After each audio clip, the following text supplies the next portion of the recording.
बिस्मिल्लाहिर्रहमानिर्रहीम। अस्सलाम वालेकुम दोस्तों, I am Areet Saleem. Welcome to my YouTube channel Novel Orchid. कैसे हैं आप सब लोग जी। तो आज हमने अपने नावल की 3rd एपिसोड पढ़नी है। तो उससे पहले अगर आपने मेरे चैनल नॉवल ऑर्चिड को सब्सक्राइब नहीं किया तो सब्सक्राइब कर लें और साथ में बेल आइकन भी प्रेस कर लें ताकि आने वाली वीडियो आपको मिलती रहे।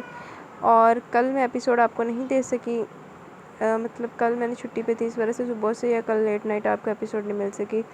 एक्चुअली कल मॉर्निंग में, अर्ली मॉर्निंग मेरे मामू की डेथ हो गई थी, तो वो इस वजह से मैं कल एपिसोड नहीं दे सकी। आप लोगों से इल्तमास है कि आप उनके लिए दुआ मग़फ़िरत कीजिएगा। एक दफ़ा सूरत फातिहा पढ़ के उनके लिए मग़फ़िरत की दुआ फरमाइए कीजिएगा कि अल्लाह पाक उनकी आगे वाली मंजिलें आसान फरमाए, उनको जन्नतुल फिरदौस में जगह अता फरमाए और बाकी सबको, घर वालों को सब्र अता फरमाए। तो आए पहले कमेंट सेशन की तरफ चलते हैं, दैन उसके बाद हम ये रीड करेंगे। हसन साजिद, नावल अच्छा है, हैप्पी एंडिंग नाइस। अच्छा जी। जुमान ज़ैनब, नावल ठीक ही लग रही, लेकिन ऐसे लग रहा है जैसे किसी ने फास्ट फॉरवर्ड में चला दी, कहानी काफ़ी जल्दी जल्दी आगे बढ़ी। बस यार कहानी को खींचा नहीं हुआ ना आगे, बिला वजह की तफसीलात नहीं ऐड की हुई। अच्छा किया हुआ। फिर अगले वाली जो मेन जिनकी स्टोरी है उनके ऊपर तो फोकस नहीं होना था ना, अगर वो पिछली वाली स्टोरी इतनी खींची जाती तो। मलिक सबा का कमेंट है, सेकंड पार्ट भी इंटरेस्टिंग था।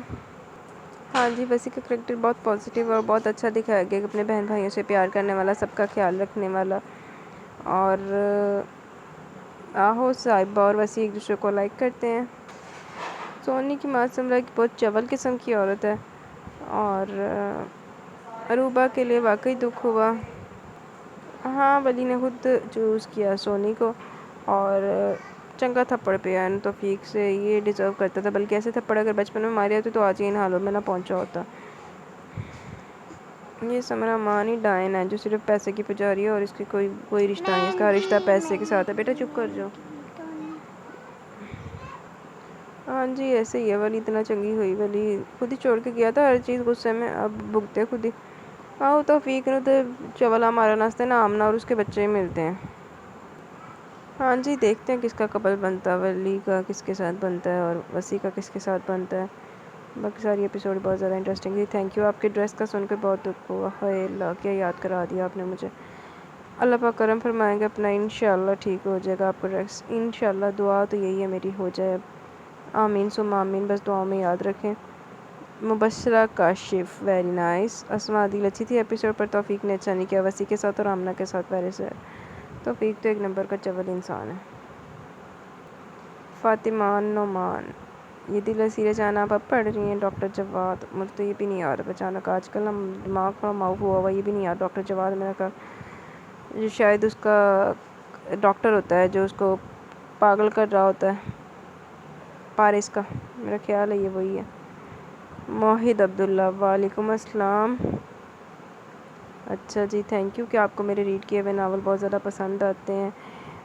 तो I am really honoured, I am glad कि आपको मेरे नावल सुनती हैं आप मुझे और आपको पसंद आते हैं। आसिया मिर्ज़ा की नावल मन मूर्ख ना मानो, मानू या माने, रीड करिएगा प्लीज़। ओके इंशाल्लाह। बस ये ज़रा मैं फ़्री हो जाऊँ, पता नहीं, फ़्री तो मैं कभी कभी सोचती होती हूँ, बंदे ने कभी ज़िंदगी में नहीं होना होता, लेकिन अभी वाकई में बहुत ज़्यादा मसरूफ़ हूँ। मैं ज़रा फ़्री हो जाऊँ, फिर मैं कोशिश करूँगी आपकी फ़रमाइशें पूरी करने की। फ़रमाइशें मैंने सारी फ़्री होने के बाद रखी हुई हैं, सितंबर के बाद। सायरा रियाज़, बहुत अच्छा नावल है। अच्छा जी। Novel world amazing, patriotic songs, nice story. अच्छा, आप अभी वो रीड करिए जब दिल मिले तब गुल खिले। Huda Shafiq, unique story, nice novel. अच्छा, आप राहत दिल वाला कर रही हैं read. Juman Zainab, I know it's very serious situation, लेकिन यू लक लानत लानत बेशुमार, आई कांट स्टॉप स्माइलिंग। बस आप लोग हंसते रहें, खुश रहें, हमें मुझे और क्या चाहिए। चले कोई नहीं, अभी 3:25 हैं, कभी दिन में सुनिएगा तो तब हंस लीजिएगा। Huda Shafiq, so much amazing and interesting novel, बहुत ज़बरदस्त नावल लगा, स्टोरी बहुत यूनिक थी। अच्छा जी, थैंक यू। आलिया, प्लीज़ इनके और नावल अपलोड करें प्लीज़। अभी मुझे ये राइटर बहुत ज़्यादा पसंद है, इनका नावल संग जो तू है वो अपलोड करें।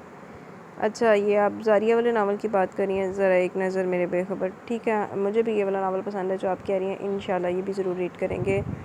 सारा अली, आप अना परस्त सुन रही थी, आपके व्यू अच्छे लगते हैं, आप अपने कमेंट्स दिया करें, नावल एंगेजिंग रहते हैं। चलें जी, ज़रूर इंशाल्लाह मैं पूरी कोशिश करती हूँ अपने साथ साथ राय का इज़हार करने की। Shazia Hussain next happy please. यार वो बस मैंने आपको बताया ना, हैप्पी क्यों नहीं मैं दे सकी। गेमर ई स्पोर्ट्स, पढ़ते पढ़ते जब कोई चटपटी सी बात हो जाती है तो नावल सुनने में मज़ा आता है। Thank you. Khatija, read Haalim by Nimra Ahmad.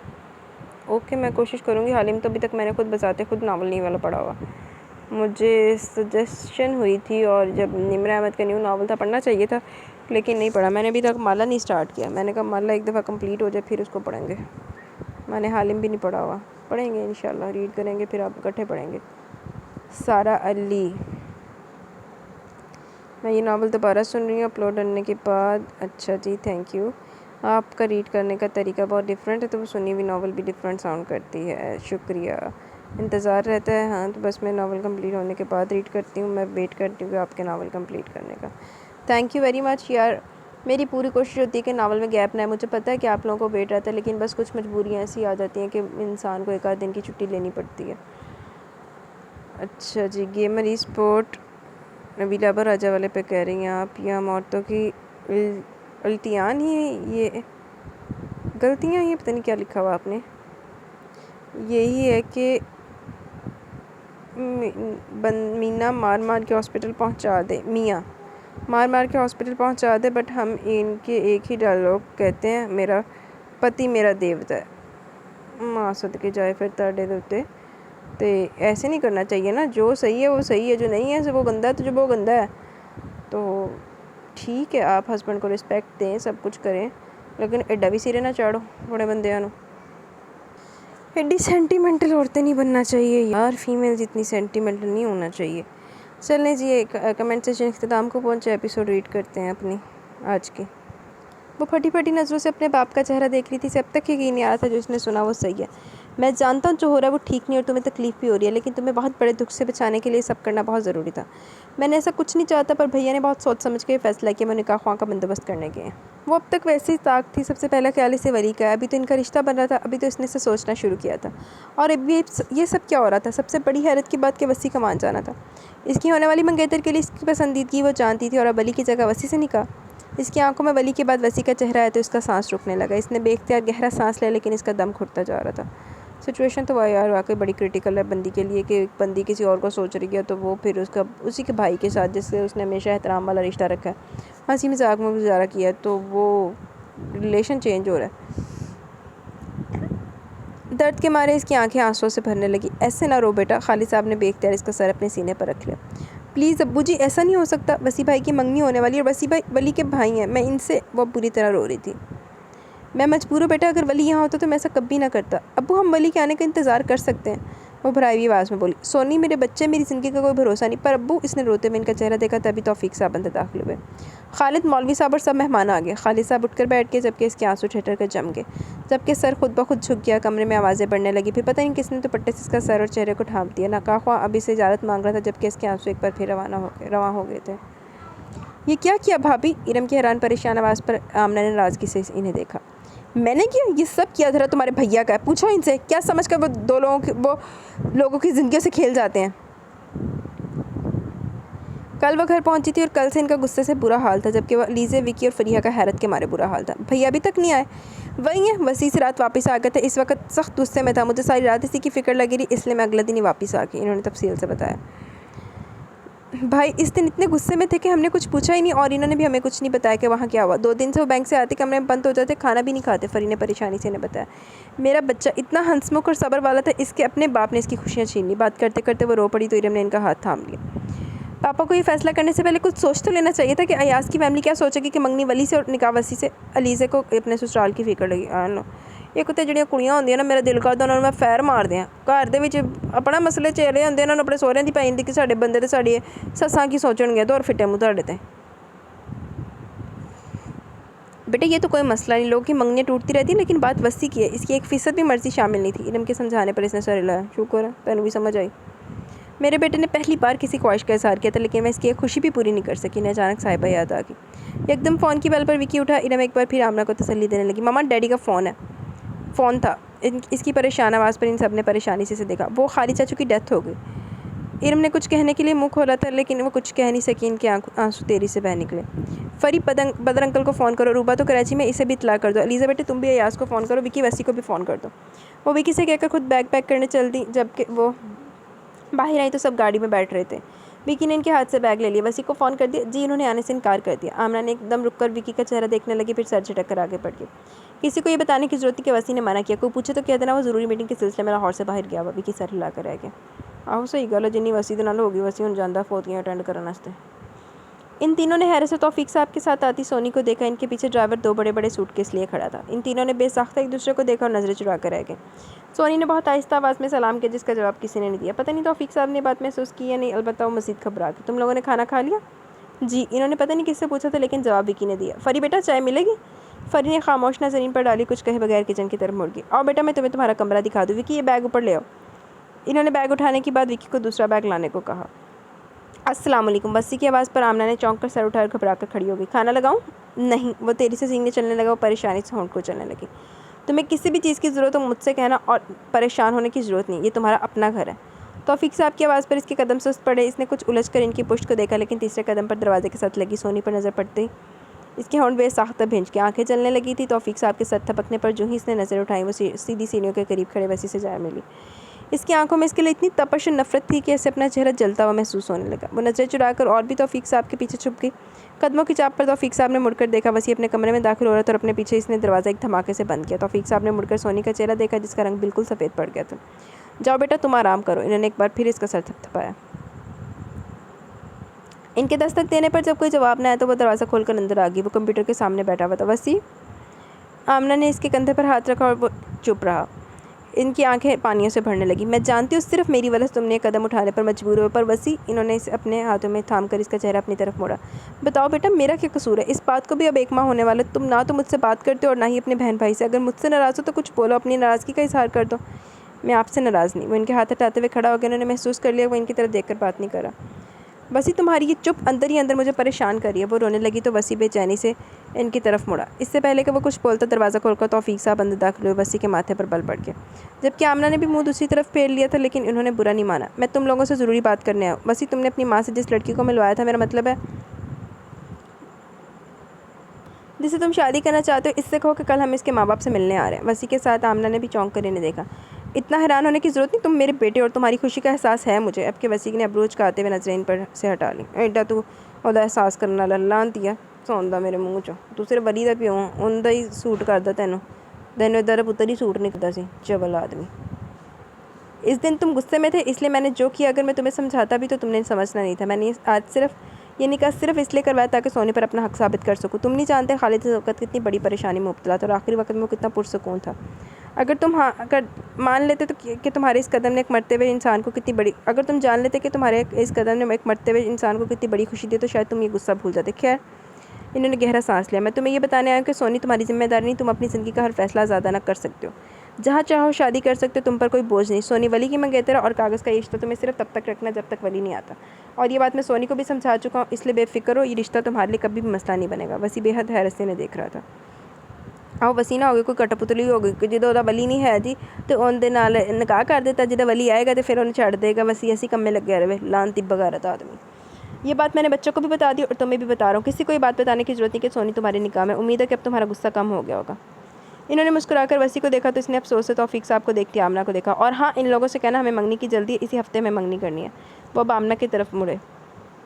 क्यों भाई बेगम, अब तो तुम खुश हो ना? तुम्हारा बेटा चाहता था वही हो रहा है। हम बड़ी धूमधाम से वसी की मंगनी करेंगे। वो एक बार फिर मुस्कुराए। इनकी मुस्कुराहट का साथ इन दोनों में से किसी ने नहीं दिया। तौफीक साहब बाहर निकल के आमना वसी के पास आ गई। अब तो मुस्कुरा दो। इन्होंने प्यार से इसका गाल सहलाया तो इनकी खातिर जरा सा मुस्कुराया। वो मुतमिन होकर बाहर निकल के अगले पल वो सर छटक कर साहिबा का नंबर मिला रहा था। मैं उनकी कमां तुहानू तौफीक नूं तो बंदा ना कुत्ते आगे पा दे फड़ के, जिन्ना मैनू जहर लगता चवल से। इसकी नज़रें कब से स्टेज पर जमी थी। इसके सामने भाप उड़ाता सूप भी अब ठंडा हो गया था। आज तकरीबन 1.5 माह बाद इसने वसी को पहले की तरह हंसते देखा। यहाँ हर कोई खुश था, जबकि आमना का चेहरा तो खुशी से जगमगा रहा था। तौफीक साहब के कहकर पर इसने चौंक कर इन्हें देखा, जिसके पापा और लीजा के साथ खड़े थे। इसने हमेशा अपने मामू को एक शफीक इंसान के रूप में देखा था। वो जानती थी वली से बहुत मोहब्बत करते थे और अक्सर वली की वजह से बाकी बच्चों से ज़्यादती कर जाते थे, खासतौर पर वसी के साथ। लेकिन इस पर वसी का बहुत बड़ा नुकसान हुआ था। जब से अपने मामू की सोच इसके सामने आई थी, तो पहले वो जब वसी के लिए अफसोस करी थी, इसे बेसाख्ता सोनी से हमदर्दी महसूस हुई। तमाशा तो इसकी ज़िंदगी बनी थी, जिसने खुशी से इसे अपनाया। इसने मुसीबत के वक्त पलटकर इसकी मदद करने की वजह अपनी ज़िद को अहमियत दी, और जिसके साथ ज़िंदगी का सबसे बड़ा और मजबूत रिश्ता जोड़ दिया गया, इसके दिल में इसके लिए ज़रा बराबर गुंजाइश नहीं थी। वसी ने तो आज अपनी मंजिल पा ली थी। इसने एक बार फिर मुस्कुराते हुए वसी को देखा, लेकिन किसी ने नहीं सोचा कि वली की फितरत कैसी है। अगर पाकिस्तान लौटने पर इसने सोनी को अपनाने से इनकार कर दिया तो, और वसी वो तो कभी भी इसे नहीं अपनाएगा, तो फिर इसका क्या होगा? वो ना तो इधर की रहेगी ना उधर की। अरूबा बेहद परेशानी से सोच रही थी। कबाब तलने के साथ दूसरे चूल्हे पर इसने चाय भी रखी हुई थी। घर में इस वक्त मुकम्मल खामोशी थी। तौफीक साहब, आमना, विकी और लीजा से मिलने इस्लामाबाद गए हुए थे। फरीहा के आजकल टेस्ट हो रहे थे। इसे यहाँ रहते हुए 5 माह से ज़्यादा का अर्सा गुजर गया था। इस दिन के बाद अलीज़ा और फरीहा का रवैया इसके साथ बहुत अच्छा हो गया, तो कुछ अर्से बाद विकी भी पहले जैसा हो गया। आमना की आंखों में इसके लिए पहले जैसी नफरत तो नहीं रही, लेकिन फिर भी वो इसे बहुत कम मुखातिब करती थी। किधर गया? सारा दिन कमरे में पड़े पड़े हुए उकता जाती। आहिस्ता आहिस्ता इसने किचन में आमना के साथ काम करना शुरू कर दिया। वक्त गुजर ही जाता था। फरीहा और विकी के आने पर इसे एहसास होता कि इसके मुंह में भी ज़ुबान है। सिर्फ एक वसी था जिसके साइज से भी वो दूर भागती थी। इसके आने से पहले वो कमरा नशीन हो जाती, और छुट्टी वाले दिन या खाने की मेज़ पर सामना हो भी जाता तो वो इसे देखने से भी गुरेज करती थी। गेट खुलने पर इसने चौंक कर खिड़की से झांका। वसी की गाड़ी अंदर दाखिल हो रही थी। मोबाइल पर किसी से बात करता वह गाड़ी से निकला था। वो बेख्तियार खिड़की से पीछे हटके इसके हटते वो तेरी से कबाब प्लेट में निकालने लगी। फरियाद, भूख लगी है, कुछ है तो दे दो। अपने पीछे वसी की आवाज़ सुनकर इसने बेसाख्ता अपना निचला होंठ कुचला और डरते डरते मुड़कर देखा। वहाँ नहीं था, लेकिन इसकी आवाज़ करीब से आ रही थी। इसने अपने जिस्म पर मौजूद फरीहा के कपड़ों को देखा जो फरीहा के थे। शायद इसलिए वो इसे फरी समझा था। अब बंद करो फ़ोन, अब तो मैं घर पहुँच गया हूँ, खाना खाने लगा हूँ। इसने फरी को दोबारा पुकारा, ना चाहते हुए वो इसकी बातें सुन रही थी। शादी कब करनी है ये तुमने फैसला करना, हनीमून पर कहाँ जाना है ये भी तुम खुद सोच लो, मुझसे पूछने की क्या ज़रूरत है। वो एक लम्हे में समझ गई कि किसका फ़ोन है। प्लेट लेकर जब वो लाउंज में पहुंची तो वो भी बात कर रहा था, जबकि नज़र टीवी पर जमी थी। इसका इरादा प्लेट रखकर खिसकने का था, लेकिन वो एहतियात से चलती हुई टेबल के करीब आई। जो ही पर प्लेट रखकर सीधी हुई तभी वसी ने ऊपर देखा, और इसके हंसते हुए चेहरे की मुस्कुराहट एक लम्हे में सुकड़ी और माथे पर कई बल पड़ गए। इसने नज़र सामने रखी प्लेट पर डाली। गुस्से से इसने टेबल को झटका दिया। शीशे की टेबल पर क्रिस्टल की प्लेट ने काफ़ी आवाज़ पैदा की। सुन रहा हूँ, कानों से सुनते हैं, वो गुस्से से कहता हुआ उठ खड़ा हुआ। नहीं, गुस्से में नहीं हूँ, वह बोलता हुआ लाउंज से बाहर निकल गया। सोनी, तुम यहाँ स्टैचू बनी खड़ी हो और मेरा भूख से बुरा हाल है। ये कबाब यहाँ रखकर किसी जिन का इंतज़ार करी हो? फरीहा से बड़ी सवालिया नज़रों से देख रही थी। वो जवाब देने की बजाय बड़ी दिक्कत से मुस्कुराई। ਉਹਦੇ ਸਿਰ ਤੇ ਇਦਾਂ ਆਸਾਨ ਚੜਦਾ ਪਿਆ ਜਿੱਦਾਂ ਉਹਨੇ ਕਿਹਾ ਸੀ ਨਾ ਕਿ ਮੇਰਾ ਨਿਕਾਹ ਕਰੋ ਇਹਦੇ ਨਾਲ, ਚਵਲ ਜੀ ਦੇ ਨਾਲ। वो रोते हुए तौफीक साहब को देख रही थी। तुम जैसी घटिया औरत मैंने आज तक नहीं देखी। तुम्हें शर्म नहीं आई? बड़े फ़ख्र से मुझे अपनी दूसरी शादी की इतला दे रही हो। सारी उम्र तुम मेरे भाई की गैरत से खेलती रही। इसको मरे 7 महीने नहीं हुए, तुम दूसरी शादी रचा कर बैठ गई। ये कदम उठाने से पहले तुम्हें कहीं डूब मरना चाहिए था। तैश के मारे इनकी आवाज़ बुलंद से बुलंद होती जा रही थी। किस हक़ से? मेरा तुम्हारा कोई रिश्ता नहीं। तुम्हारे साथ इसी दिन सारे रिश्ते ख़त्म हो गए जब मेरा भाई तुम्हारे हाथों मर गया था। सोनी का नाम भी मत लो, कोई रिश्ता नहीं तुम्हारा इसके साथ। माँ? तुम खुद को इसकी माँ कहती हो? तुम तो माँ कहलाने के काबिल नहीं हो। अब जब तुम इसे अपने इस रहील से शादी कर चुकी तो सोनी से तुम्हारा कोई रिश्ता नहीं। वो रुक कर दूसरी तरफ से इसे सुन रहे थे। क्यों बात कराऊँ? वो तुमसे कोई बात नहीं करना चाहती। इन्होंने इस पर एक तेज़ नज़र डाली तो वो सर झुका के, खबरदार जो मेरे घर में कदम रखा वरना टांगे तोड़ दूंगा तुम्हारी। इन्होंने धमकी देने के बाद फ़ोन बंद कर दिया। सब तो वड्डा लान दिया तौफीक है। जो तौफीक मर जाता ना खालिद दी बजाय तो ज़िंदगी आसान होई नहीं सी सारे घर दी। इनके जाने के बाद इसकी गैर इरादी तौर पर नज़र आमना से टकरा गई। इनकी आंखों में इसके लिए इतनी हकारत थी कि वो फ़ौरन वहाँ से उठ गए। कमरे में आकर इसने अपने बाप को बेहद याद किया। जिसकी माँ ने जो किया था, इस हरकत ने इसे दूसरों में क्या अपनी नज़रों में गिरा दिया था। वो किसी से नज़रें मिला नहीं पा रही थी। राहील के साथ इनके ताल्लुकात पहले ढके छुपे थे। इन्होंने अभी इसे नाम दे दिया था। मोबाइल की बीप पर इसने चौंक कर साइड टेबल की ड्रा में देखा। अगले ही पल इसने देरी से दराज घसीट कर मोबाइल निकाला। स्क्रीन पर आने वाला नंबर वली की बजाय इसकी माँ का था। वो कितनी देर इस नंबर को देखती रही। अगले ही पल इसने मोबाइल ऑफ कर दिया। ज़िंदगी में इससे जुड़ा हर रिश्ता इसे छुटता जा रहा था। पहले इसके अब्बू और इसकी माँ ने जीते जी से खुद से दूर कर दिया, और वली वो कहाँ था? कुछ सोचकर वो चेहरा साफ करते हुए बाहर आ गई। वो तौफीक साहब के कमरे का दरवाज़ा खोलने वाली थी जब वली का नाम सुनकर रुक गई। वो शायद वली से बात कर रहे थे। इसकी माँ का जिक्र हुआ तो वो शर्मिंदगी से सर झुका गई। पता नहीं वली ने क्या सोचा होगा। तौफीक साहब की अचानक आवाज़ बहुत धीमी होगी। ये गैर अखलाकी हरकत थी, लेकिन फिर भी वो 2 कदम और दरवाजे के करीब होगी। अंदर खामोशी छा गई। आप परेशान क्यों हो गए? आमना की आवाज़ पर वो वैसे ही चौंकी। वली ने वहाँ पेपर मैरिज कर लिया। कह रहा था काफ़ी प्रॉब्लम हो रही थी, अब नेशनैलिटी मिल रही है। कह रहा था अब मैं जल्द वापस आ जाऊँगा। वो बेख्तियार 2 कदम पीछे हटी। तो अब क्या करना है? आमना की परेशान आवाज़ पर वो झंझला उठे। वली ने पेपर मैरिज किया, वो भी मजबूरी है। इसने सोनी से शादी से इनकार नहीं किया, बल्कि वो तो अब भी बार बार सोनी का पूछा। तो इसने मुझे मना किया कि इसकी पेपर मैरिज के बारे में सोनी को ना पता चले, लिहाजा इसे मत बताना। लाख लानत तेरे थे। वो उल्टे कदम अपने कमरे की तरफ भागी। भी एक दुख ताज़ा था कि दूसरा कदम चला आता था। आहिस्ता आहिस्ता इसका आस का हरदिया बुझता जा रहा था। वो बेआवाज़ रोती चली गई। वो गायब दिमागी से विकी और फरीहा को टेनिस खेलते देख रही थी। ऐसे क्यों बैठी हो? अलीज़ा की आवाज़ पर इसने चौंक कर देखा और सर नफ़ी में हिला दिया। मैं जानती हूँ तुम्हें खाला की शादी से बहुत तकलीफ पहुँची, हमें बहुत बुरा लगा, लेकिन क्या किया जा सकता है? हम सब तुम्हारे अपने। इस तरह तो घुट घुट कर तुम खुद को बीमार कर लोगी। अलीज़ा के चमकारने पर इसकी आंखें भर आईं। तुम्हारी जगह अगर मैं होती तो शायद कभी बर्दाश्त नहीं कर पाती। अलीज़ा ने कंधे उचकाए, वो कुछ देर इसकी दिलजोई करती रही। हाय अल्लाह! फरीहा की आवाज़ पर इसने बेसाख्ता मुड़कर देखा। वसी के साथ साहिबा अंदर दाखिल हो रही थी। वो सब इनकी तरफ बढ़ गए, जबकि इसकी समझ में नहीं आ रहा था कि वो क्या करे। मिले या अंदर चली जाए। वो भी सोच रही थी कि साहिबा के पुकारने पर वो कुछ घबरा कर इनकी तरफ बढ़ी। इसने बहुत धीमी आवाज़ में सलाम किया। इसका हाल चाल पूछने के बाद वह लीज़ा की तरफ मुतवज्जो हुई। बहुत प्यारी है सोनी, मुझे तो आज करीब से देखने का मौका मिला।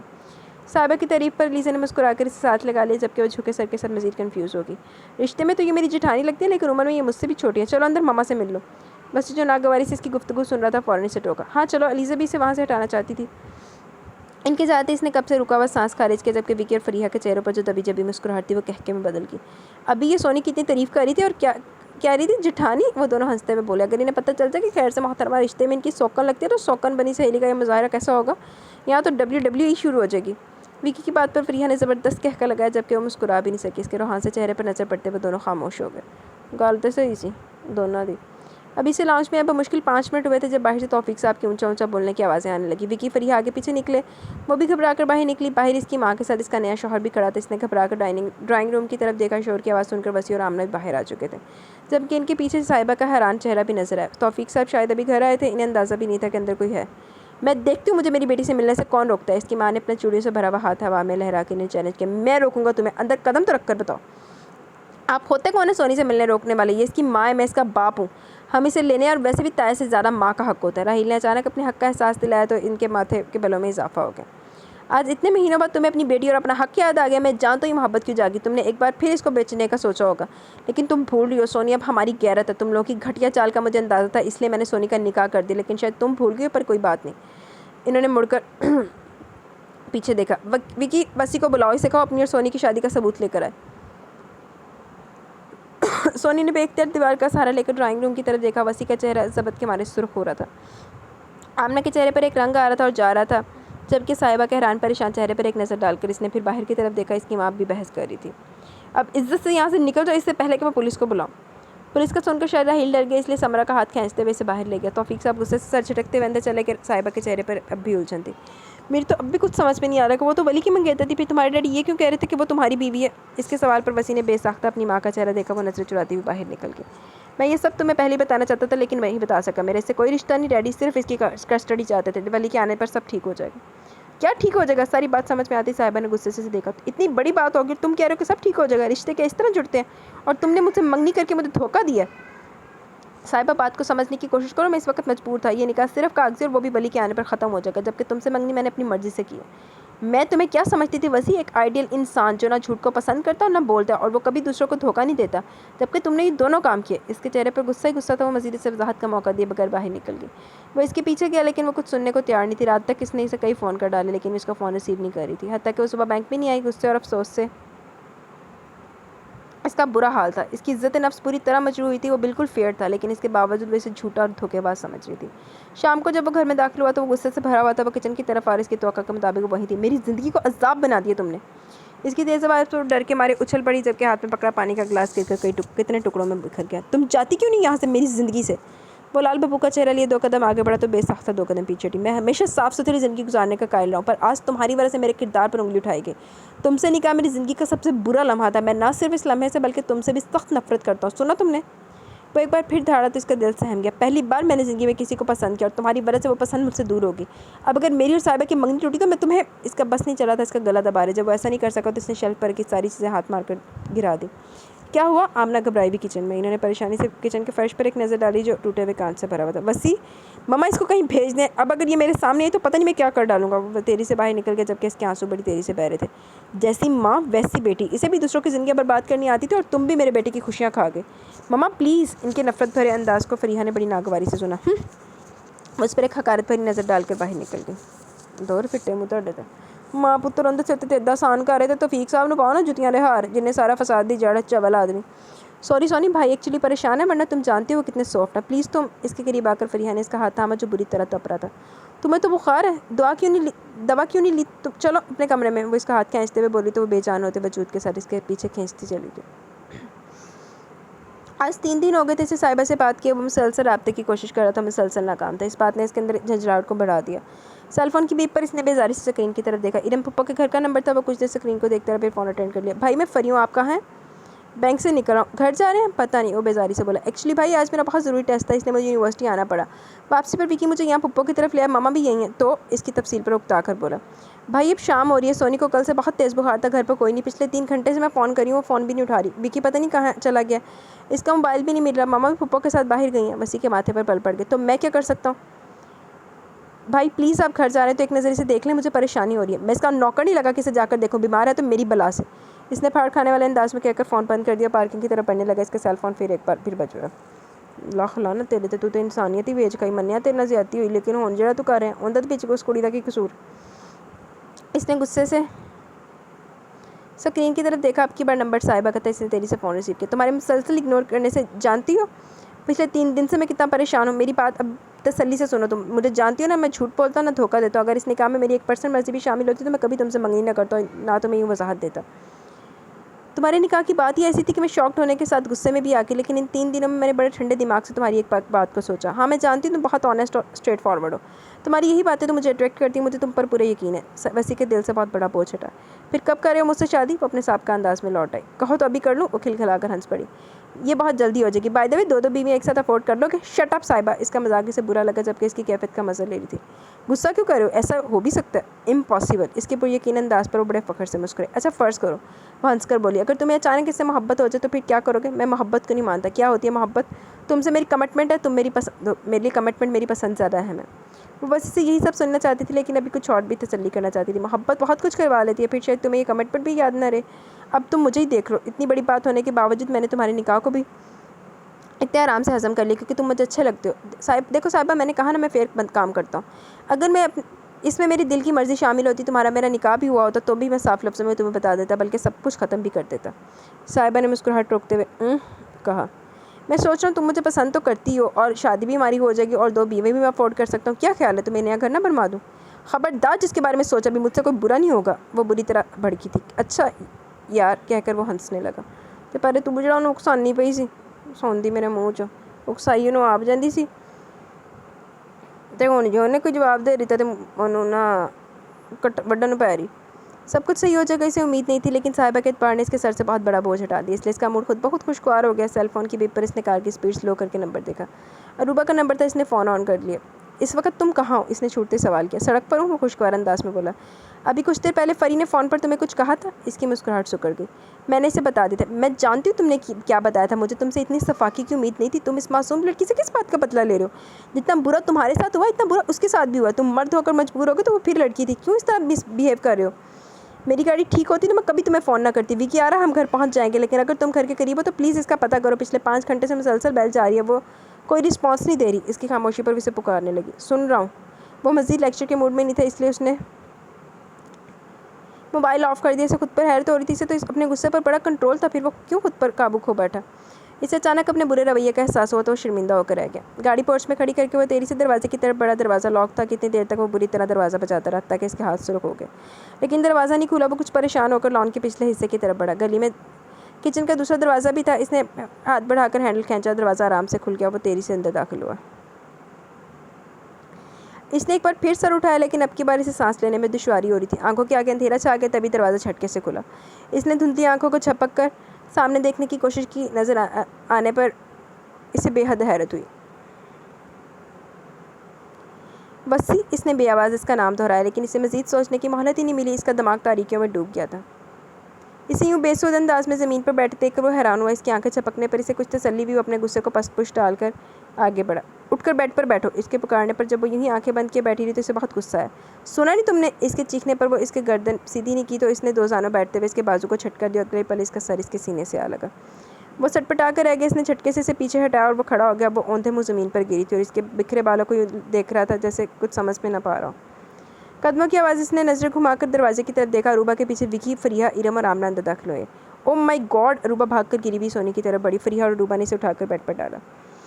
विकी, डॉक्टर को ले आओ, इसे तो बहुत तेज़ बुखार है। इरम ने परेशानी से इसका बाजू थामा। अरूबा ने पलटकर मलामत भरी नज़रों से देखा तो वो नज़र चुराता हुआ बाहर निकल गया। वैसे वसी दौर फिटे मुँह है तेरे ते, जिड्डा तू चंगा पूरा नावल च बने ना कितनी कराई सारी खूच पाना पे लान दिया। एडा भी तेरे ना की भैड़ी हो गई सी। बैठी बिठाई तेन बुढ़ी मिल गई। ठीक है, मानते हैं गलत तरीका तो फीकते, अपने बाप को मारना ਉਹਨੂੰ बुरा भला कहे ਉਹਦੇ ਨਾਲ इंतकाम लच्चा वाला आदमी है ਉਹਨੂੰ की कही जाना पे कुड़ी ਨੂੰ। धीमे सुरों में गुनगुनाते हुए सीढ़ियाँ चढ़ रहा था जब सोनी के कमरे से निकलती रूबा को देखकर मुस्कुराता हुआ रुक गया, लेकिन वो नहीं रुकी, वो एकदम इसके रास्ते में आ गया। तुम अब भी मुझसे नाराज़ हो के बात भी नहीं करोगी? रूबा ने नज़र उठाकर इसे देखा। मैं नाराज़ नहीं वसी, बस दुख हो रहा मुझे तुमसे इतनी बेहिसी की उम्मीद नहीं थी। तुम कब से इन लोगों में शामिल हो गए जिन्हें कमज़ोर लोगों को डराकर मज़ा आता है? अगर कोई और आकर कहता वसी ने किसी लड़की के साथ मिसबिहेव किया, मैं कभी ना मानती, लेकिन मैंने खुद देखा वो मुंह के बल ज़मीन पर तुम्हारे सामने गिरी थी, लेकिन तुमने इसे नहीं उठाया तक नहीं। इतना तेज़ बुखार था तुम इसे डॉक्टर के पास तक लेकर नहीं गए। अगर वो मर जाती। वसी ने बेसाख्ता नजरें चुराई। वो एक कमज़ोर लड़की है जो तुम्हारे घर पनाह के लिए आई है, बल्कि लाई गई है, और तुम इसे धमकी देते हो कि निकल जाओ इस घर से। अरूबा के लहजे में गुस्सा महसूस करके मुझे चिल्लाया, ऐसा कुछ नहीं है जैसा तुम सोच रही हो। तो फिर क्यों इससे नफरत का इजहार करते हो? इसका निकाह तुमसे हुआ तो इसकी क्या गलती है? ये सब तो मामू ने किया। साहिबा ने इस हकीकत को कबूल कर लिया, तुम्हारे सर से भी बोझ उतर गया। अब तुम क्या चाहती हो मैं क्या करूँ? सिर्फ इतना कि तुम जो हो वही रहो। तुम जैसे अच्छे इंसान को ये नफरत, ये गुस्सा सूट नहीं करते। अगर तुम इसे बीवी नहीं मानते तो ना मानो, लेकिन इसे कम अज़ कम इंसान तो समझो। आखिर में इसका लहजा इल्तिजाइया होगा तो वसी ने गहरा सांस लेकर इसे सर हिलाया। तो कोशिश करूँगा। थैंक्स। रूबा मुतमिन होकर मुस्कुरा दी। चलो, अक्ल शरीफ से गल छेती आ गई। सामान वाली ट्रॉली इसने तौफीक साहब के पास रखी। आज तौफीक साहब आमना के साथ पप्पो की सारी फैमिली हज करने जा रही थी। बस मैंने तुम्हें बैंक से रिज़ाइन करने को कहा था। जी कल रिज़ाइन कर दूंगा, रोज़ फैक्ट्री जाऊँगा, सब फैक्ट्रियों का ध्यान रखूँगा। वो मुस्कुराकर बोला तो वो कुछ मुतमिन हो गए। अपने पुत्तर ने बुला ना फैक्ट्री सामान वास्ते, जो चवल आदमी कहना सी मैंने जान नहीं देना, लान दीजिए। और अकेले ये सब करने की ज़रूरत नहीं, विकी को भी साथ रखना, अभी से भी काम संभाल लेना चाहिए। वो इसके कंधे पर हाथ रखते हुए बोले। आप बेफिक्र हैं। फ़्लाइट के अनाउंसमेंट पर वो इनके गले लग गया। सबसे मिलता वो आमना की तरफ आ गया। और हाँ, अलीज़ा के देवर की शादी है, वहाँ ज़रूर जाना, क्योंकि मैं और तुम्हारे डैडी यहाँ नहीं होंगे, इसलिए तुम लोगों की शिरकत ज़रूरी है। वो जाते जाते भी नसीहत करी थी। इन्हें रुखसत करके वो घर आ गए। मामा और डैडी के जाने से कितनी खामोशी हो गई। लाउंज पे कदम रखते फरीहा ने बेसाख्ता कर तो इसके साथ चलती हुई सोनी सर हिलाकर आ गई। कल रात से वो लोग जाग रहे थे और नींद और थकन से बुरी हालत थी। फरी भूख लगी है तो मैं क्या करूँ? विकी की दहाई पर तनक कर बोली। खाना ही दे दो। सॉरी, आज कुछ पका नहीं और ना ही मेरा खाने का कुछ मूड है। तो क्या अब खाना भी नहीं मिलेगा? दुख से इसकी आवाज़ फटने वाली होगी। इतनी भूख लगी तो बाजार से कुछ ले आओ। सोनी मेरी प्यारी बहना, तुम ही कुछ बना दो। थकी तो वो भी थी, लेकिन ना करने की इसमें कभी भी हिम्मत नहीं रही थी। इसके उठने पर वसी खड़ा होगा। तुम लोगों को मैं बाजार से कुछ ले आता। बड़ी गर्ल है। इसे रोककर वो खुद बाहर निकल गया तो वो किचन में जाकर बर्तन निकालने लगी। तभी वो शॉपर्स लिए अंदर दाखिल हुआ और उन्हें डाइनिंग टेबल पर रख दिया। इसकी समझ में नहीं आया था यहीं खड़ी रही या बाहर निकल जाए। इससे पहले कि वो बाहर निकलती वसी ने बिरयानी वाला डब्बा इसके आगे खिसका दिया। वो खामोशी से डब्बा खोलकर चावल डिश में निकालने लगी, जबकि वो तिक्के प्लेट में डाल रहा था। इस दिन के बाद इन दोनों के दरमियान एक लफ्ज़ का तबादला भी नहीं हुआ था, लेकिन इसे देखकर बेजारी गुस्से का इजहार नहीं करता था। शायद इसकी वजह साहिबा का नाराज़ ना होना था, लेकिन जो भी था इसका सामना करने से मज़ीद घबराने लगी थी। वो कबाब वाला डब्बा खोलने वाली थी जब इस पर वसी का चौड़ा हाथ ठहर गया। इसने घबराकर अपने हाथ खींच लिए। कितने दिन बाद इसने नज़र उठाकर इसे देखा। इस दिन मैं कुछ परेशान था, इसलिए कुछ ज़्यादा ही बोल गया। I am sorry for that. वो अपनी बात खत्म करके प्लेटें उठाकर बाहर निकल गया। ये सब वो कुछ देर इसी जावे पर खड़ी रही। विकी की आवाज़ पर इसने चौंक कर बाकी बर्तन ट्रे में रखे और बाहर निकल आए। चलो, बड़ी बात है, माफ़ी मांग लें। इंसान का बच्चा ही निकले, तो फीक का बच्चा नहीं निकले। फिज़ा में एक खुशगवार सी हलचल मची हुई थी। बाहर ढोल ने अजीब सा समा बखेर रखा था। पंडाल से बाहर शायद बारबेक्यू हो रहा था, इसलिए फ़िज़ा में गुलाब के साथ धुएं की महक फैली हुई थी। हर कोई मगन था। स्टेज पर दूल्हे को मेहंदी लगाई जा रही थी। स्टेज के सामने मेहंदी के थालों के गिर्द बैठी लड़कियां तालियों के साथ अपनी सुर बखेरी थी। फरीहा और अलीज़ा के स्टार के बावजूद वो कोने में रखी कुर्सियों में से एक पर बैठी थी। यहाँ अलीज़ा और अयाज़ के साथ सब ख्याल कर रहे थे। विकी और फरीहा इसके साथ थे, जबकि वो भी फिर भी इतनी भीड़ में खुद को तन्हा महसूस कर रही थी। ऐसे क्यों बैठी हो? फरीहा के पूछने पर इसने बड़ी मुश्किल से अपने बेजार चेहरे पर मुस्कुराहट सजाई। बोर हो रही हो? चलो मेरे साथ। इसके नाना करने के बावजूद वो ज़बरदस्ती इसका हाथ थाम कर लोगों के हजूम से गुजरने लगी, लेकिन अलीज़ा की सास की आवाज़ देने पर रुक गई। वो अब किसी खातून से फरीहा का तारुफ करवा रही थी। सोनी ने बेबसी से इसके हाथ में दबा अपना हाथ देखा और इर्द-गिर्द का जायज़ा लेने लगी। तभी इसकी नज़रें थम गई। सफ़ेद शलवार कमीज़ में मलबूस शख्स की इस जानिब पुष्ट थी, लेकिन न जाने क्यों इसे किसी अपने का गुमान हुआ। वो हंसते हुए पलटा था। सोनी का दिल धड़क उठा। वो बसी था। अचानक इसकी बेजारी उड़न छू हो गई, जबकि आंखें जगमगाने लगी। वो शायद इन्हें ही ढूंढ रहा था। इन पर नज़र पड़ते हुए मुस्कुराता हुआ इनकी तरफ बढ़ा, लेकिन इसके करीब पहुँचते पहुँचते इसके कदम सुस्त पड़ गए। जबकि इसकी हैरान नज़रें खुद पर महसूस करके सोनी ने नज़रों का जाविया बदल लिया। वो अब इनके करीब पहुँच गया था। भाई, फरिया इसके गले लगी। इसे देखकर अलीज़ा भी आ गई। ये तुम्हारे आने का वक्त है? एन फंक्शन के वक्त पहुँचो। शुक्र करो पहुँच गया। वो फरिया को अपने बाजू के घेरे में लेता हुआ बोला, चलो याद से मिल लो, वो तुम्हारा पूछ रहे थे। वो बसी का हाथ पकड़ के इसे दूसरी तरफ लेगी। फरिया इसकी तरफ मुड़ी। ऐसे क्यों मुस्कुरा रही हो? फरिया ने हैरत से इसका चेहरा देखा तो वो गहरी होती मुस्कुराहट के साथ सर झुका गई। कमाल यार, तुम्हारे मूड का तो पता नहीं चलता। फरिया ने हैरत का इजहार किया, जबकि वो खुद अपनी कैफियत पर हैरान थी। सोनी बीबी, तेरा दिल ते गया मसी साहब दे कोल। इसने घबराहट में तीसरी बार खुद पर अच्छी तरह जमे दुपट्टे को मजीद जमाया। इसने गर्दन आगे निकाल कर जायजा लिया। बारात अब आहिस्ता आहिस्ता अंदर जा रही थी। इसने इतने रश में फरीहा और लीज़ा को तलाश करना चाहा, पर नाकाम होकर सीधी हो गई। वो विकी के साथ आई थी। जहाँ वो होटल में पहुँचते काफ़ी रश था। विकी से यहाँ ठहरो, मैं भी आता हूँ कहकर पता नहीं कहाँ चला गया। वो इसका इंतज़ार कर रही थी। इसे तो ये भी नहीं पता था कि जाना कौन से हॉल में। इसने एक बार फिर विकी को तलाश करना चाहा, लेकिन सामने का मंजर धुतला गया। इसने सर झुकाकर अपने आंसू साफ किए। जो ही इसने सर उठाया, अपने करीब खड़े शख्स को देखकर वो एक लम्हे में सब भूल गई। बस पहुंच गया होटल के करीब। अब पार्किंग में हूँ। वो अब एक हाथ से मोबाइल कान से लगाए, दूसरे से टाई निकाल रहा था। आज तो देर होगी। वो अपने मोबाइल को कंधे के सहारे कान से लगाए टाई बांध रहा था। अच्छा बाबा, सुन लिया, फ़ोन रखो, मुझे अंदर जाना है। दूसरी तरफ की बात सुनकर इसने हंसते हुए फ़ोन बंद करके ट्राउज़र में रखा और कोट पकड़कर बाहर निकल आया। कार लॉक करके कोट पहनते हुए वो तेज़ी से हॉल की तरफ बढ़ने लगा, लेकिन बाएं तरफ खड़ी लड़की पर इसे सोनी का गुमान हुआ। इसने आंखें सुकेड़कर कदर गौर से देखा। कार के पास सुकड़ी सिमटी हुई यकीनन सोनी थी। इसके सर पर झुकाकर आंसू साफ करने पर इसे अंदाज़ा हो गया वो रो रही है। वो बेख्तियार इसकी तरफ बढ़ा। इससे पहले कि वो इसे मुखातिब करते, इसने सर उठाया और इस पर नज़र पड़ते इसके चेहरे पर जो रंग उतरे थे, इसने वसी को ठिठकने पर मजबूर कर दिया। ये दूसरी बार हुआ था जब वो इसके चेहरे के तासुरात पर हैरान हुआ था। यहाँ क्या करी हो? इसकी नज़रों की चमक से आंखें चुराते हुए इसने सरसरी सा अंदाज़ इख्तियार किया। आंसू पीने की कोशिश में कुछ बोल ही नहीं सकी। आई कैसे हो? अब वो माथे पर बल डालकर इसे देखने लगा। विकी भाई के साथ। इन्होंने कहा था यहीं ठहरो, मैं आता हूँ, अभी तक नहीं आए। ये चंद कदम के फासले पर हॉल था, अंदर नहीं जा सकती थी। वो शर्मिंदगी से सर झुका के। और ये विकी भी इंतहाई बेवकूफ़ और गैर जिम्मेदार आदमी है। वह बड़बड़ाते हुए मोबाइल पर कोई नंबर पुश कर रहा था। कहाँ हो तुम? हॉल में क्या कर रहे हो बेवकूफ़? तुम्हें याद नहीं तुम्हारे साथ कोई था? वो गुस्से में बोल रहा था। ये भूलने वाली बात थी, रहने दो, अब वो मेरे साथ है, इडियट। इसने दांत पीस कर मोबाइल ऑफ कर दिया। चलो, इसे कहकर वो खुद आगे चल पड़ा। वो इधर उधर देखे बगैर इसके पीछे चलने लगी। तभी एक पटाखा बिल्कुल इसके पाँव के करीब आकर फटा। इसके मुंह से बेसाख्ता हल्की सी चीख निकली। वासी ने चौंक कर पीछे देखा। वो बुरी तरह हरासा हो गई थी। इसने बुरी दूसरी तरफ नज़र घुमाई। जो लड़के पटाखा चला रहे थे, इनकी नज़र सोनी पर पड़ी। इनके चेहरे की मुस्कुराहट बता रही थी इन्होंने जानबूझकर ऐसा किया।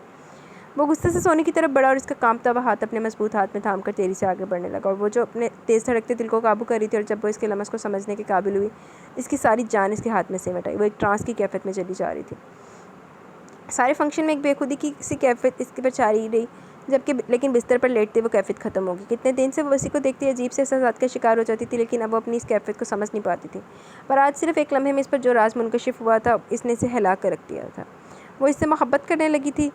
क्यों और कैसे, ये इसे समझ में नहीं आया। हकीकत तो वो पहले दिन से जानती थी। वो वली से मंसूबा वसीस का नहीं।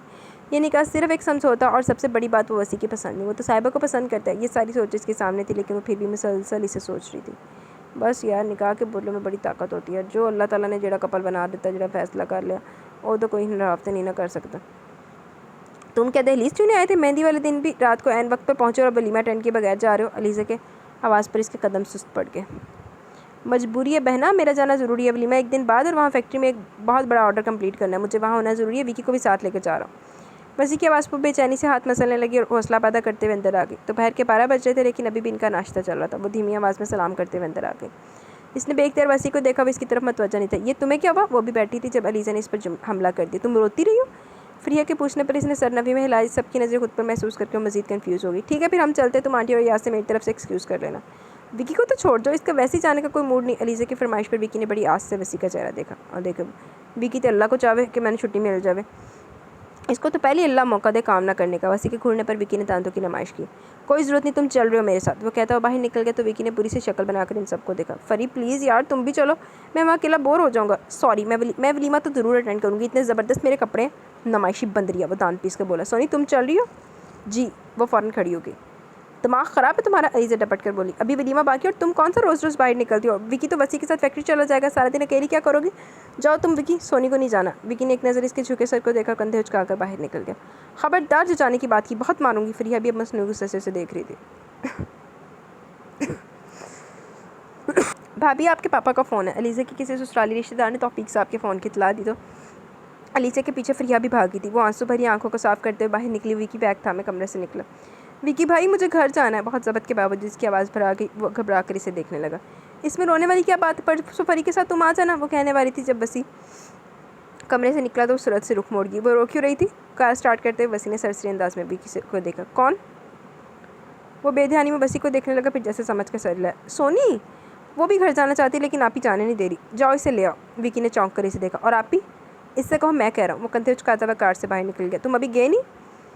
अलीज़ा ने हैरत से विकी को देखा। सोनी को लेने मैंने तुम्हें मुझे मत डांटे, वसी भाई ने कहा। सोनी ने चौंक कर विकी को देखा और फिर जल्दी से खड़ी होगी। सोनी, फरिया भी गुस्से से इसके पीछे गई। अलीज़ा कुछ हैरत से बाहर निकली। सोनी को रहने देते, फरी के साथ आ जाएगी। इसका मूड नहीं तो रहने दो। और फिर मेरे और विकी के खाने का भी मसला है। बाहर का खाना एक दिन तो चल जाएगा, लेकिन दूसरे दिन मैं नहीं खा सकता। इससे पहले कि वो मज़ीद कुछ कहती, सोनी अपना सामान लेकर आ गई तो कंधे उचका कर आएगी। वसी ने मुस्कुराते हुए कार स्टार्ट कर दी। घर पहुंचकर भी कितने दिन तक वो वसी से छिपती रही। इसने खुद से तो इकरार कर लिया कि इसे वसी से मोहब्बत है, लेकिन ये नहीं चाहती थी कि इसे इस बात का इल्म हो। अगर इसे इल्म हो गया तो वो इसके बारे में क्या सोचेगा। इसे डर था कि कहीं वो इससे फिर नफरत न करने लगे। अब इसमें वसी की नफरत बर्दाश्त करने की हिम्मत नहीं थी। और जिस दिन इसने वली के दिए हुए मोबाइल में से सिम निकाल कर फेंकी, इस दिन अपने दिल से हार मानकर अपना सर इसके आगे झुका दिया। माँ सदके जाए, गाले तो बहुत आगे तक वध गए थे। साहिबा के कैबिन में दाखिल होते ही इसने दरवाजे के शीशे को हल्का सा बचाया तो वो चौंक कर सीधी हुई और देखकर हैरान भी। तुम शादी से कब आए? कल। वो इसके सामने बैठ गया। 2 दिन से तुम्हारा फ़ोन ऑफ है, कम अज़ कम आने की इतला ही दे रहे थे। ये भी कुछ झगड़ा करने वाली बात है? झगड़ नहीं रही, सिर्फ पूछ रही हूँ। वापस आया तो फैक्ट्री में इतना काम था, इसमें मसरूफ़ रहा। अच्छा, शादी कैसी रही? अच्छी थी। और सोनी कैसी लग रही थी? बस ने एक लम्हा गौर से इसका चेहरा देखा, लेकिन इसने जब्त करते हुए खुद को कुछ सख्त कहने से रोका। मैंने गौर नहीं किया। हैरत है, तुम्हारी बीवी और तुमने गौर नहीं किया। इसके तंजिया अंदाज पर वसी का जब्त जवाब दे गया। अगर तुम्हें ऐसी बातें करनी है तो मैं चला जाता हूँ। वो एकदम खड़ा हुआ तो साहिबा ने फ़ौरन इसे रोका। तुम गुस्सा क्यों कर रहे हो? गुस्सा दिलाने वाली बातें तुम खुद कर रही हो। जब भी फ़ोन करो, जब भी हम मिले, तुम्हारे पास इस बात के सिवा कोई और बात ही नहीं होती। तब मुझे लगता है कि मैंने निकाह वाली बात छुपा कर गलत किया, लेकिन अब लगता है तुम्हें बता कर गलत किया। इसका गुस्सीला लहजा महसूस करके साहिबा ने खुद को मज़ीद कुछ कहने से रोका। वसी, मैं भी क्या करूं? जब से मुझे तुम्हारे निकाह का इल्म हुआ, मेरा ध्यान खुद ब खुद इसकी तरफ चला जाता है। तुम लोग एक ही घर में रहते हो, वो खूबसूरत है और फिर तुम्हारी बीवी है। तुम कितनी देर से इग्नोर कर सकोगे? तुम मुझे इतना कमज़ोर समझती हो? वसी के माथे के बलों में इजाफा हो गया। बात कमज़ोरी की नहीं, रिश्ते की है। वो रिश्ता अट्रैक्ट भी कर सकता है। अगर तुम्हें इसके लिए अट्रैक्शन महसूस हुई तो क्या वो भी तुम्हारे लिए कुछ महसूस नहीं करती? क्या मतलब? वसी चौंका। लड़कियों की सोच लड़कों की निस्बत मुख्तलिफ होती है। क्या पता वो तुम्हें ही अपना सब कुछ मानती हो। वसी की आंखों में बेसाख्ता इसका चेहरा है। इसकी जगमगाती आंखें चेहरे पर उतरते रंग और बेख्तियार उलझा। अब तुम मोहब्बत को नहीं मानते, पर मोहब्बत होती है और अपना आप मनवा भी लेती है। इसीलिए डरती हूँ कि कहीं अगर इसे तुमसे मोहब्बत होगी या अगर तुम्हें इससे मोहब्बत होगी। फॉर गॉड सेक साहिबा, इसने बेख्तियार टोका। ये बार बार मोहब्बत, अट्रैक्शन, बीवी, इस तरह के अल्फाज इस्तेमाल करके तुम अपने साथ साथ मुझे भी उलझा रही हो। मैं तो शायद मतवजा ना हूँ, लेकिन तुम्हारी रोज़ रोज़ की गिरदान मुझे ज़रूर इसकी तरफ मतवजा करवाएगी। वो उलझे हुए अंदाज में बोला, बड़बड़ाया। तुम बहुत शकी हो, तुम्हारी इस खूबी का अंदाज़ा अब हो रहा है। शकी लोगों के साथ मेरा गुजारा करना बहुत मुश्किल है। सॉरी, मैं बस यूँ ही कहा ना, बस वहम हो जाता है। वसी के 2 टोक अंदाज पर इसने बेसाख्ता नरम लहजा इख्तियार किया। वो मज़ीद से बात करने का मौका दिए बगैर बाहर निकला, लेकिन अचानक वो बुरी तरह उलझ के कभी साहिबा की बातें कानों में गूंजती, कभी सोनी का चेहरा आंखों के सामने आता। और जब इसने सोनी को सोचना शुरू किया तो एक लम्हा इसकी आंखों के सामने घूमने लगा। ला हौला वला। इसने बेख्तियार स्टीयरिंग पर हाथ मारा। ये साहिबा बिना, इसने दान पी से अपनी बेस्ते इख्तियार सोचों को छटकने के चक्कर में इसका सर बुरी तरह दुखने लगा।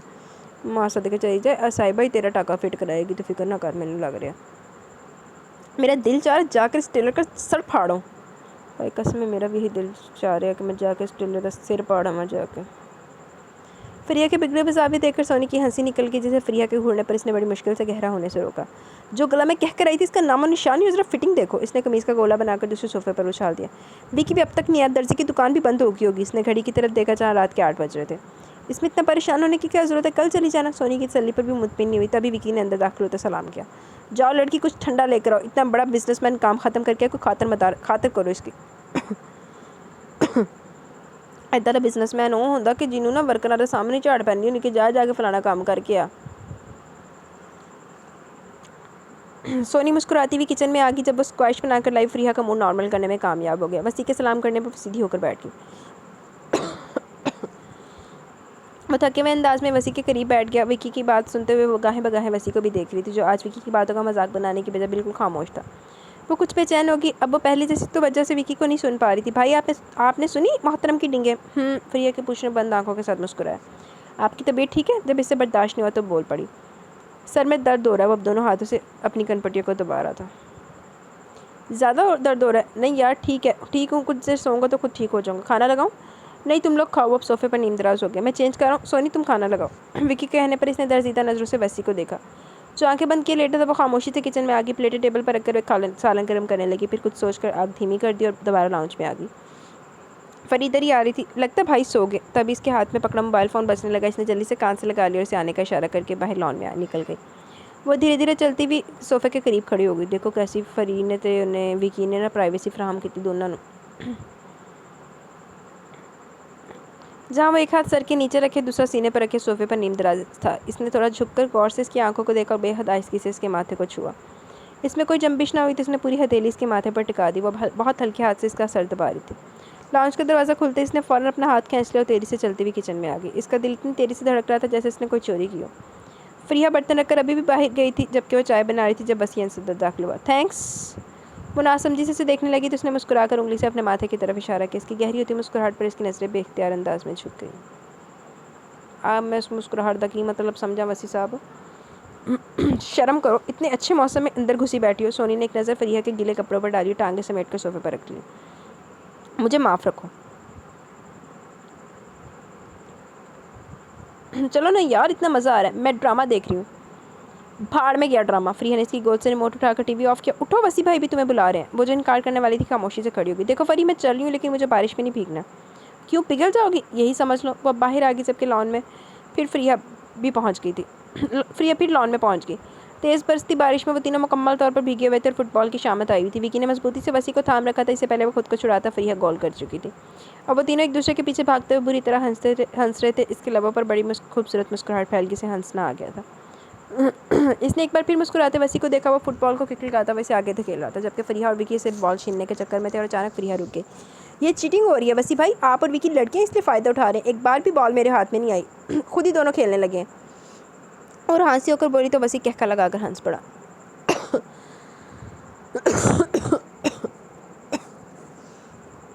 चलो जी, अब हुकूक निस्वा शुरू हो जाएगा। फ़रिया विकी बड़बड़ाया जबकि वसी ने शरारत से पिलर के साथ टेक लगाए। सोनी को देखा। सोनी तुम आ जाओ, फ़रिया को पार्टनर की ज़रूरत है। इसने मुस्कुराकर सरनफी में लाया। कितनी बोर हो यार, ये कोई सर्दी की बारिश नहीं तुम्हें ठंड से नमूनिया हो जाए। भी वो मुस्कुरा रही थी। लो भी फ़री, तुम्हारी किस्मत वो तुम्हारी पार्टनर नहीं बनना चाहती। लगता है इसे बारिश से डर लगता है। फ़रिया ने बुरा समूह बनाकर कहा। क्यों विकी बेटा, जिनको डर लगता है इनका क्या इलाज है? वसी ने अब शरारत से विकी को देखा जो कहका लगाकर हंस पड़ा था। आप लोग क्या करने वाले? इन दोनों को शरारती अंदाज में इशारा करते देख फ़रिया चौंकी लेकिन वसी को जवाब दिए बगैर सोनी की तरफ बढ़ा। तुम्हें क्या बारिश से डर लगता है? सोनी ने घबराकर अपने करीब खड़े भीगे हुए वसी को देखा। नहीं तो। वो परेशानी से हाथ को मसलने लगी। बारिश इसे पसंद थी लेकिन वहाँ सबके सामने भीगने से बहुत अजीब लग रहा था। वसी ने एकदम इसका हाथ थामा। प्लीज़ मुझे नहीं जाना। वो चीखती रहेगी लेकिन वो इसका हाथ थामे से लॉन के दरमियान में ले आया। वसी ने इसका हाथ मजबूती से थाम रखा था। हाथ छुड़वाने के चक्कर में मुकम्मल तौर पर भीग गई थी। इसने रोहांसी होकर विकी और फ़रिया को देखा जो बुरी तरह हंस रहे थे। भाई आज काफ़ी रोमांटिक मूड में लग रहे हैं। सोनी का हाथ ही नहीं छोड़े। बको मत। फ़रिया हंस पड़ी। मैं जा रही हूँ। वो तेरी से अंदर की तरफ बड़ी बरामदे में पहुंचकर इसने देखा विकी का मोबाइल बज रहा था। तुम्हारा फ़ोन है विकी? फ़रिया की आवाज़ पर विकी ने एक नज़र इन दोनों को देखा और मुस्कुराते हुए अंदर की तरफ बढ़ने लगा। सोनी ने रूहानी अंदाज में वसी को देखा जो सर ऊंचा किया आसमान को देख रहा था। अब तो इसने हाथ छुड़ाने की कोशिश भी बंद कर दी थी। शायद इसलिए वसी ने आसमान से नज़र हटाकर इसे देखा। अब बारिश से डर कुछ कम हुआ या नहीं? मुझे पहले भी डर नहीं लगा था। मुझे बारिश पसंद है लेकिन यूँ आपके सामने भीगना। वो रूठे लहजे में बोलती हुई अचानक होंठ फेंच की जबकि वसी के होंठों पर आने वाली मुस्कुराहट बेसाख्ता थी। यूँ मेरे सामने क्या? बस ये एक कदम मज़ीद इसके करीब आ गया तो इसने बेसाख्ता इधर उधर देखा। मेरे साथ बारिश में भीगना तुम्हें पसंद नहीं? बसी के सवाल पर बुरी तरह कन्फ्यूज़ हुई थी जबकि वो बगौर इसके चेहरे पर गिरती बूंदों को देख रहा था जो इसके चेहरे पर बहुत खूबसूरत लग रही थी। सोनी ने नज़र उठाकर वसी को देखा जिस पर नज़रें गाड़े खड़ा था। इसकी नज़रों में ऐसा कुछ था कि वो एक बार फिर अपना हाथ खींचने पर मजबूर हो गई। तेज़ बरसती बारिश का पानी अब आंखों में घुस रहा था। बारिश बहुत तेज़ है। जब वो बोली थी इसकी आवाज़ भीगी हुई थी। वसी ने इसका हाथ छोड़ दिया। वो तेरी से अंदर की तरफ बढ़ी जबकि अब तक बारिश में खड़ा भीग रहा था। माँ सदके जाए, इतने भी जज्बात थे, कुछ ना कुछ असर तो हो ही रहा। तुम लोग तैयार हो? जी। सोनी कहाँ है? मोबाइल और कार की चाबी सेंटर टेबल पर रखते हुए वसी ने पूछा। विकी ने आंख से फ़रिया को इशारा किया। वो नहीं जा रही, आपसे नाराज़ है। वसी ने हैरत से विकी को देखा। क्यों? इससे पहले वो मजीद कुल्फशानी करता सोनी अंदर दाखिल हुई एक पल के लिए विकी सट पटा कर रखे। तुम नहीं जा रही? वसी के सवाल पर वो हैरत से देखने लगी। विकी कह रहा था तुम मुझसे नाराज़ हो? मैं? सोनी ने हैरत से विकी को देखा जो हाथ के इशारे से पता नहीं इसे क्या समझा रहा था। मैंने तो ऐसा कुछ नहीं कहा। बेचारी हैरत से कभी विकी को और कभी वसी को देख रही थी। वसी गुस्से से विकी की तरफ मुड़ा तभी टेबल पर रखा इसका मोबाइल बज उठा। स्क्रीन पर साहिबा का नाम जगमगाने लगा। भाई प्लीज़, इतनी मुश्किल से हमारा भाई जाने का प्रोग्राम बना है। अब आप इनका फ़ोन सुनेंगे तो समझ गया हमारा डिनर। इनको जल्दी जल्दी फारिग करें। साहिबा का नाम सुनकर सोनी का मुंह उतर गया था। ये इसकी ज़िंदगी की दूसरी तलख सच्चाई थी। फ़ोन उठाते हुए वसी ने सरसरी से नज़र सोनी पर डाली जिसका चेहरा बुझ गया था कि बिल्कुल गैर तौर पर वसी ने फ़ोन ऑफ कर दिया। चलो चलते हैं। माँ सदके जाए, एड्डा ख्याल हुन की समझिए असी समझ लो वो वही सारे मान गया मुंडा। वसी के मोबाइल ऑफ करने पर सोनी के चेहरे पर जो मुस्कुराहट आई थी फ़रिया और विकी ने बगौर से देखा था। फ़रिया तो विकी भी तो पागल थे, है नहीं, समझ गए सारा कुछ होगी। कैसी हो तुम? आमना के नरम लहजे पर इसे हैरत हुई। फरी बता रही थी हमारे जाने के बाद तुमने सारा किचन संभाल लिया था। विकी भी बता रहा था कुकिंग भी तुम्हारी बहुत अच्छी है। आमना और इसकी तारीफ ये दूसरा झटका था। यहाँ सब ठीक था ना? विकी और फरी ने तुम्हें तंग तो नहीं किया? अब की बार इसने सरनफी में हिलाकर जवाब दिया तो वो किचन से बाहर निकल गई, जबकि वो अब तक हैरान थी। अभी कुछ देर पहले जो गर्मी से बेहाल थी अब इसमें एकदम तवानाई हुई सी आ गई। कदमों की आहट पर इसने मसरूफ़ अंदाज में मुड़कर देखा। अरूबा को दरवाजे में खड़ा देखकर मुस्कुरा दी। कुछ चाहिए था आपको? आप ही वो तेरी से रोटियां सेंक रही थी। तुम अकेली इतना ज़्यादा काम करी हो, हम में से किसी को तुम मदद के लिए बुला लेना था। तैयब और तायब इतने दिनों बाद आए। फरी इनके बगैर बहुत उदास थी, इसलिए इसको मैंने नहीं बुलाया। अलीज़ा आपने मेरी काफ़ी मदद किया। सालन वगैरह सब बन चुका है, ये रोटियाँ रह गई थी वो भी बन गई। वो हॉटपॉट रोटी हॉटपॉट में रखकर अब दूसरा पेड़ा बना रही थी। लाओ मैं पकाऊँ। आप भी थकी हुई हैं होंगी, अभी इतनी लंबी फ़्लाइट लेकर आ रही हैं। मैं जहाज़ में बैठ कर आई हूँ, डंडा पकड़ कर खड़ी होकर नहीं आई। रूबा के अंदाज़ पर वो खिलखिलाकर हंस पड़ी। कुछ देर बाद वो कुछ न बोली तो सोनी ने मुस्कुरा कर इसे देखा। आप मुझे इतनी गौर से क्यों देख रही हो? अरूबा ने मुस्कुराते हुए शेल्फ से टेक लगा ली। देख रही हूँ काफ़ी बदल गई हो। जब मैं गई थी तब तुम कितनी खामोश, कमज़ोर और मुरझाई हुई लगती थी। अब तकरीबन 1.5 माह के अरसे में बिल्कुल गुलाब का फूल लग रही हो। बल्कि तुम्हें तो हंसना भी आ गया। क्या राज है, मुझे भी बता दो। अरूबा के शरारती अंदाज़ पर इसके चेहरे पर झेंपी सी मुस्कुराहट आई। ऐसी तो कोई बात नहीं आपी, मुझे तो आप बहुत कमज़ोर लग रही हैं। टाल रही हो? नहीं आपी, कहती तो मान लेती हूँ। और जहाँ तक मेरी बात है, हज के दौरान मेरी तबीयत ख़राब हो गई थी शायद इसलिए तुम्हें कमज़ोर लग रही हूँ। रोटियां पक चुकी थी। वो चूल्हा बंद करके हाथ धोने लगी। एडी छेती पक गई रोटियां? 2 गलां दे विच साड़ियां तेरी जल्दी नहीं पक दियां। वहाँ मैंने तुम्हारे लिए बहुत दुआ की, तुम्हारी हर ख्वाहिश पूरी हो, हर खुशी मिले तुम्हें। शायद आपकी दुआएं लगी हैं। वो दिल में से मुखातिब हुई और मुस्कुरा कर इसकी तरफ मुड़ी। इसके चेहरे पर इतना खलूस था कि वो बेसाख्ता बोली कि तुझे बाहर चले जाओ। ये क्या? ये मुँह में नहीं डालना, चलो बाहर जाओ। शाबाश, ये मुँह में नहीं डालना है। चलो बाहर खेलो जाके। अच्छा मैं भी आती हूँ खेलने, चलो। आप बहुत अच्छी हैं आपी। इसकी तारीफ पर वो खिलखिला कर हंस पड़ी। फिर कुछ सोचकर इसने गौर से सोनी का चेहरा देखा। वली का फ़ोन आया था? सोनी ने चौंक कर अरूबा को देखा, फिर सर नफ़ी में हिलाकर नज़रें चुरा ली। और तुम्हारी अपनी अम्मी से बात हुई? अब की बार इसका सर फिर नफ़ी में हिला। तुम्हें याद नहीं आती? इसकी आंखों में आने वाली नमी बेसाख्त थी। आती है। फिर तुमने इनसे बात क्यों नहीं की? आपी इन्होंने भी एक बार भी मुझे फ़ोन नहीं किया। मेरे फ़ोन की सिम बदली थी। 1 मिनट यार, ये गंदा बच्चा पता नहीं क्या मुँह में डाल के घूम रहा है, भाग गया। आप इन्होंने एक बार भी मुझे फ़ोन नहीं किया। मेरे फ़ोन की सिम बदली थी, लेकिन घर का फ़ोन नंबर तो वही है। लेकिन इन्होंने पलट कर मेरी खबर नहीं ली। इन्हें पहले भी मुझसे प्यार नहीं था और अब तो इन्होंने दूसरी शादी भी कर ली। वो ब्रो पड़ी थी। वैसे भी अगर वो फ़ोन भी करती तो मैं इनसे बात ना करते हैं। तायबू ने मुझे मना किया था। इतनी फर्माबरदारी? इसके आंसू देखकर रूबा ने हल्का फुल्का अंदाज़ इख्तियार किया। तायबू के मुझ पर बहुत एहसानात और अब्बू ने भी आखिरी बात मुझसे यही कही थी कि वो मेरी जिम्मेदारी तायबू को सौंप रहे हैं। चाहे वो कुछ ऐसा करने को कह दे जो तुम नहीं चाहती। अरूबा का लहजा और चेहरा दोनों सवालिया था। अच्छा बेटा, अच्छा ऐसा नहीं होगा। वो मुझसे प्यार करते मेरे लिए गलत नहीं करेंगे। इसके इतने पूरी यकीन अंदाज पर वो अब्रोज का आखिर से देखने लगी। उसे बताना चाहती थी कि इन्हें अपनी मोहब्बत के आगे किसी को मोहब्बत नज़र नहीं आती। सोनी के अंदाज़ बता रहे थे कि इसकी खुशी तौफीक साहब की खुशी से बहुत मुख्तलिफ है। इसने इसे हकीकत से आगाह करना चाहा, लेकिन इसके चेहरे का यकीन देखकर इसने सर झटक दिया। इसकी मुसलसल खामोशी पर सोनी ने आंखें साफ करके इसे देखा। देख ला, रूबा समझ गई, वसी साहब भी समझ गए। आपसे एक बात पूछूं? अरूबा ने चौंक कर इसका चेहरा देखा। आप बुरा तो नहीं मानेगी? अरे नहीं, तुम पूछो। वो हंसकर बोली। आप शादी क्यों नहीं करती? अरूबा के चेहरे पर साया सा लहराया। पुप्पो आपके लिए बहुत परेशान है। मम्मी भी ना। अरूबा ने सर झटका। शादी का क्या, जब होनी हुई हो जाएगी। फ़िलहाल मैं अपनी जॉब पर बहुत खुश हूँ। लेकिन को छोड़ो, आओ बाहर चलकर बैठते हैं। वो उसे मज़ीद पूछने का मौका दिए बगैर बाहर ले आए। मुंडे हाथों चवल बंदा ही नहीं आंदा पे। कबूतर की तरह आंखें बंद करने से खतरा टल नहीं जाता और ना ही आंखों को दिल की मर्जी के मुताबिक मनाजर दिखाने से हकीकत बदल जाती है। हकीकत अटल है और सामने ज़रूर आती है। अब हकीकत पूरे वजूद के साथ इसके सामने खड़ी थी। और सर झटक कर आंखें बंद करके किसी तरह भी इसे जुटला नहीं सकी। फरीहा को बाजू के हल्के में लिए तौफीक साहब को गले लगाए वो बरी ही था। सीढ़ियों की आहट पर इसने बेसख्ता वहाँ देखा। शोर की आवाज़ पर वसी हैरान होता हुआ नीचे आया। वली को देखकर जहाँ वो साख्त हुआ, वहीं सोनी के साख्त वजूद में जंबिश हुई। वसी ने दूसरी नज़र इस पर डाली तो वह नज़र चुरा गई। कैसे हो वसी? वली ने इसे देख लिया। वसी कुछ हैरान हुआ और अगले पल वो भी इसके सामने था। कुछ देर बाद वहाँ पुप्पो की फैमिली भी आ गई। हर कोई मगन हो गया, जबकि वो तब से खामोश कोने में रखे सोफे पर बैठी थी। और वली की नज़रें खुद पर महसूस कर रही थी, जबकि इसकी अपनी नज़रें गाहें बगाहें वसी की तरफ उठ रही थी। लेकिन अचानक उसे वसी की आंखें, इसका चेहरा स्पार्ट लगा और यही अंदाज से हरासा करने के लिए काफ़ी थे। पिछले कुछ अरसे से जिस तरह वसी ने इसके साथ रवैया रमा रखा था, इसके बाद अचानक इतनी बेकान की इसका डरना जायज़ था। तो क्या ये जो फैसला आज से 1 साल 2 माह पहले किया गया था वो ख़त्म होने वाला और यही एहसास से हिला देने के लिए काफ़ी था? जब इसमें मज़ीद ज़बत का यारा न रहा तो वो खड़ी हो गई थी। फ़रिया अपनी दोस्तों को रुखसत करने के लिए ड्राइंग रूम में से निकल गई और वो जो फ़रिया के बड़े स्टार पर कब से लगे बंधे अंदाज में बैठी थी देरी से खड़ी हुई। वो जल्द से जल्द अपने कमरे में जाना चाहती थी। ग्लास ट्रे में रखकर जो ही वो सीधी भी अंदर दाखिल होते वली को देखकर इसका चेहरा का रंग फीका पड़ गया। कहाँ होती हो तुम, नज़र ही नहीं आती। वो थूक निकल कर रहेगी। मुझे चाचू के बारे में सुनकर बहुत अफसोस हुआ और जो खाला ने किया मेरा तो सुनकर दिमाग ही घूम गया। बहुत अच्छा हुआ पापा ने जो इनसे ताल्लुक़ ख़त्म कर दिया। अगर इनकी जगह मैं होता तो मैं भी यही करता और ना ही मुझे पसंद है कि तुम खाला से मिलो। मैं जाऊँ। वो बड़ी दिक्कत से 2 लफ्ज़ अदा कर सके थी। जो मुसीबत सी तो वो तो चबल आदमी आए नहीं तो हुन आ गया और अब्बा बड़ा नस्ते। वली के माथे पर बल पड़ गए। मैं इतनी देर से बकवास कर रहा हूँ, तुम हफ्ते भर से ज़्यादा हो गए मुझे यहाँ आए। वैसे सिर्फ गलती से 1-2 बार हमारा सामना हुआ। मैं तुमसे बात करना चाहता हूँ, तुम मुझसे दूर भाग रही हो क्यों? इसकी बात पर वो हंसी होकर रहेगी। तुम मुझसे नाराज़ हो? सोनी ने सरनफी में लाया। झूठ मत बोलो, मैं जानता हूँ तुम मुझसे नाराज़ हो। वली बगौर इसका चेहरा झुका सर देख रहा था। मैंने वहाँ शादी कर दी थी क्या इस वजह से? वो अब भी खामोश थी। मैं मजबूर था सोनी, वहाँ हालात ही ऐसे हो गए थे कि मजबूरन मुझे नेशनैलिटी के लिए मुझे शादी करना पड़ी।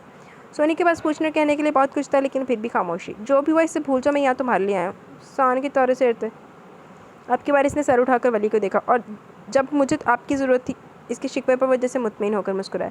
शुक्र है तुम बोली तो तुम जानती हो मुझे तब गुस्सा था लेकिन कोई नुकसान तो नहीं हुआ ना? सब कुछ वैसा ही है। नुकसान तो बहुत बड़ा होने वाला और सब कुछ वैसा नहीं।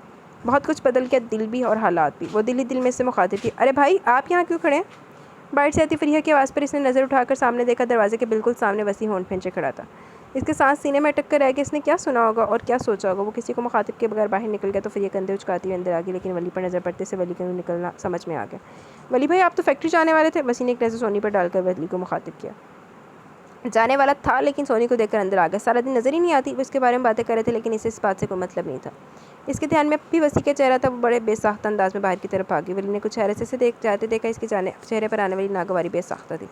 क्या मसला सोनी के साथ? इतनी परेशान क्यों रहती है और मुझसे बात भी नहीं करी?